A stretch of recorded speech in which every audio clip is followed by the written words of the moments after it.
তুমি সেই নূর, যার পরশে অন্ধকার হয় উদ্যান।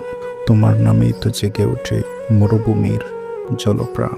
তুমি মিম্বরের উপদেশ, তুমি যুদ্ধক্ষেত্রে ক্ষমা, তুমি উম্মতের বেতার গড়, তুমি ইলমের চিরদামা।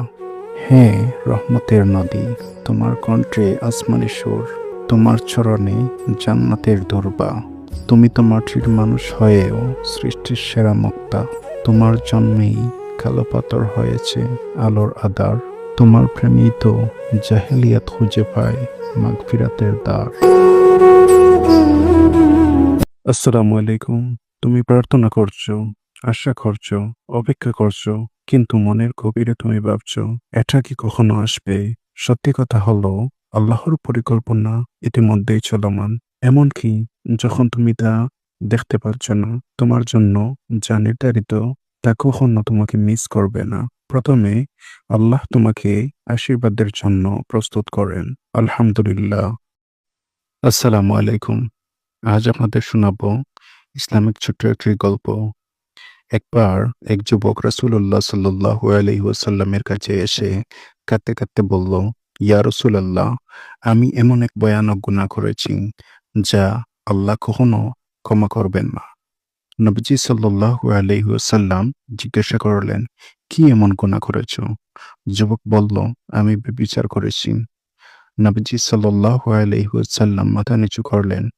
লোকটি আত্মগ্লানিতে ভুগছিল, কিন্তু তখনই নবীজি সাল্লাল্লাহু আলাইহি ওয়াসাল্লাম তাকে বললেন, এখনই আল্লাহর দিকে ফিরে যাও, তাওবা করো এবং এই গুনাহ আর কখনো না করার দৃঢ় প্রতিজ্ঞা করো।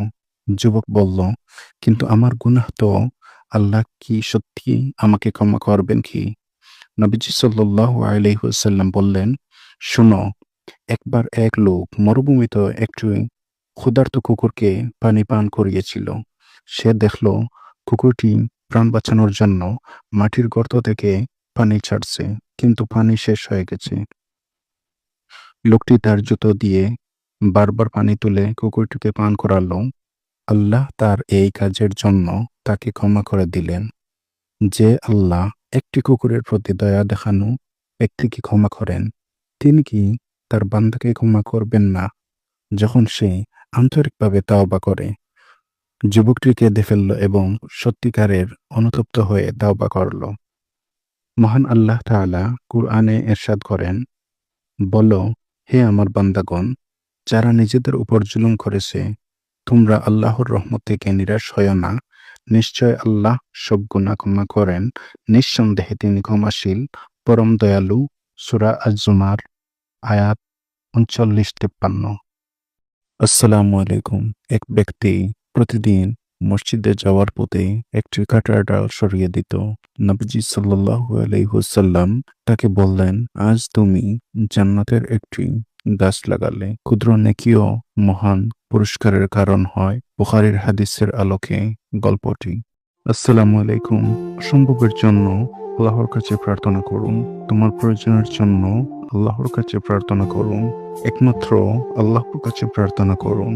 তার জন্য সময় বের করুন এবং তোমার যা কিছু তা চাও। যদি কিছু অসম্ভব বলে মনে হয়, তাহলে জেনে রাখুন, তিনি ৭ আকাশ ও ৭ পৃথিবী সৃষ্টি করেছেন। তার কাছে কিছুই অসম্ভব নয়। আলহামদুলিল্লাহ।